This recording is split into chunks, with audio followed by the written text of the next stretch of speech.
Hey folks, welcome back. Today we're going to be talking about structuring arguments.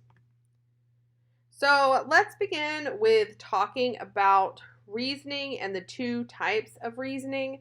We have inductive and deductive reasoning. Inductive reasoning is where you go from a small piece of evidence to a large conclusion. Something like, I get hives after eating ice cream. My mouth swells up when I eat cheese. Yogurt triggers my asthma. Those are all small pieces of evidence, and then you make a large conclusion. Therefore, dairy products make me sick. Deductive reasoning is the opposite. This is where you go from a large conclusion to a small piece of evidence. So, dairy products make me sick. That's a pretty large thing. Ice cream is a dairy product. Therefore, ice cream will make me sick. So I just want you to be aware of these two types of reasoning as we go forward. So the arguments that you will write in college call for more than just the critical thinking offered with inductive and deductive reasoning. You're going to have to explain the process of how you got from the pieces of evidence to the general conclusion, or vice versa. You're going to have to make claims, explain context, defend assumptions, offer convincing evidence, appeal to specific audiences, and even consider counter arguments fairly and carefully. All of these are elements of academic arguments. And to do this, you're going to have to learn to use a coherent structure that moves your argument forward. So that is what we're going to be talking about today, some of the ways that arguments can be structured. So let's start with the classic oration. This is one way you structure an argument. This particular argument type has been used since the time of ancient Greek and Rome. It's also still used today. The classic oration argument has 5 parts, most of which you've probably heard of before. The parts are introduction, background, lines of argument, alternative arguments, and conclusion.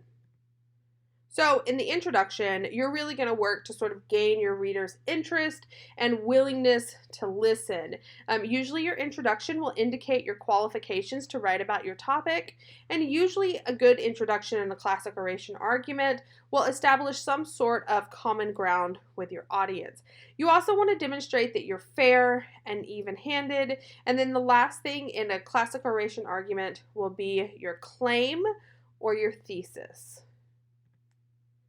Then you have background and lines of argument. So background is just going to present any information that your reader needs to know to understand your argument. These can be personal stories, they can be anecdotes, they can be factual information if you think your reader might need more information on what you're specifically talking about. And then you'll also have lines of argument. These present good reasons, including logical and emotional appeals, in support of your claim. So your lines of arguments are the reason that your claim is true. And then the classic oration is going to also include alternative arguments. These are carefully considered different points of view and opposing arguments. And you, when you're presenting these to your reader, really want to make note of the advantages and disadvantages of these views, but you also want to explain why your view is preferable to any alternatives. And then the classic oration argument is also going to include a conclusion. Here you're going to summarize the argument, elaborate on the implications of your claim, basically explain to your reader why it matters. And then you also want to make clear what you want your audience to either think or do, whether it's, just, hey, I want you to think like I do, or if it's like, hey, I want you to go out and make this change, or I want you to go out and vote for this type of politician, or I want you to switch to metal straws instead of plastic straws. Just something that you want your audience to think, do, or believe. And then lastly, your conclusion really should reinforce your credibility. And then a lot of times classic oration arguments end with an emotional appeal, something that triggers the emotions of your readers and explains, why should they care about this topic. So, in addition to the classic oration argument, we also have Rogerian arguments, or sometimes called invitational arguments. These arguments are based on the work of psychologist Carl Rogers, who believed that people involved in disputes should not respond to each other until they could fully, fairly, and even sympathetically state the other person's position. This means that you can't argue against something until you can understand why somebody would believe that. Rogers used these non-confrontational principles to develop what's known as the Rogerian argument. So this Rogerian argument has 4 parts. We have the introduction, we have the context, we have the writer's position, and we have the benefits to the opponent. So the introduction, much like the classic oration, you're going to describe an issue, a problem, or a conflict in terms rich enough to show that you fully understand and respect alternative positions, or maybe just one position. And you're going to explain the problem and also why this is a problem to be solved, not necessarily just a disagreement to be had. And then you give the context, and this is where you describe the situations in which alternative positions may be valid, right? So maybe you're saying that you believe, every kindergartner in America should have free breakfast and free lunch at their public schools. But you're going to explain the context in which those situations would be valid. So maybe you want to say, but in this particular school district or in school districts where there are no poverty or there are no struggling children, it doesn't make sense to provide that, and perhaps those funds could be better used somewhere else. And then after you've explained in which context the alternative positions might be valid, then you go on to explain your position on the issue and present the circumstances in which your opinion would be the best one or would be valid.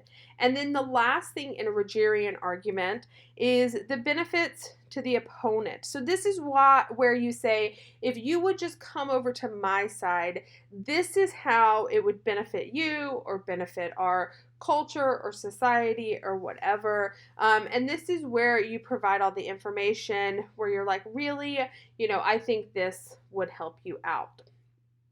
So those are the basic components of a Rogerian argument. Now, why use Rogerian arguments? There's a couple of reasons. The first one is it really demonstrates a willingness to think about opposing positions. These types of arguments steer clear of heated and stereotypical language, and instead they really emphasize helping all parties in a dispute and really kind of maybe offering something that allows all sides to work together. The goal here is to help establish productive connections between people who might disagree on an issue and thus help enable effective cross-cultural communication.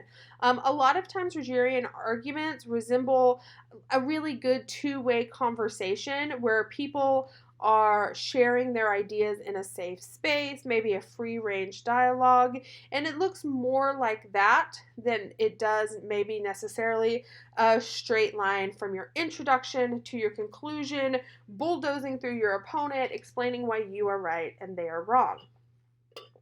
Now, different types of arguments work in different types of situations. So one of the things that you always want to think about is, who is my opponent? What do they believe? What type of situation will work best?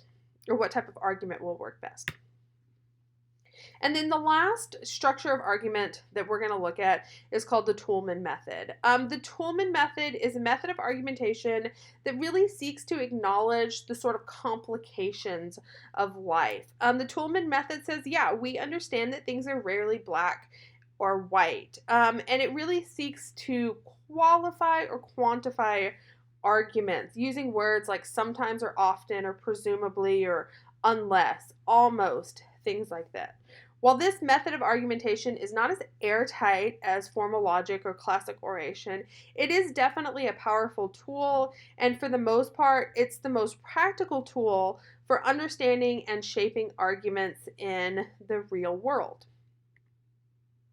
So the elements, for a Toulmin argument are going to be a claim, which is similar to your stance or thesis, qualifiers, reasons or evidence, warrants, and backing. And we're going to look at these. So when you make a Toulmin method argument, you're going to begin with a claim.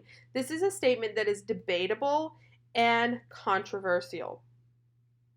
A claim answers the question, so what's your point, or where do you stand on that? So for example, poverty is bad is not really a claim because that's not really a controversial statement or a debatable statement. Now, if you said something like, we should tax the ultra rich to make sure everybody has the same amount of money, that obviously would be a debatable and controversial claim. But it would answer the question, what's your point, or where do you stand on that particular issue? And then Toulmin method arguments always use qualifiers. Qualifiers makes your writing more honest and precise. You never want to assume that readers understand the limits that you have in mind.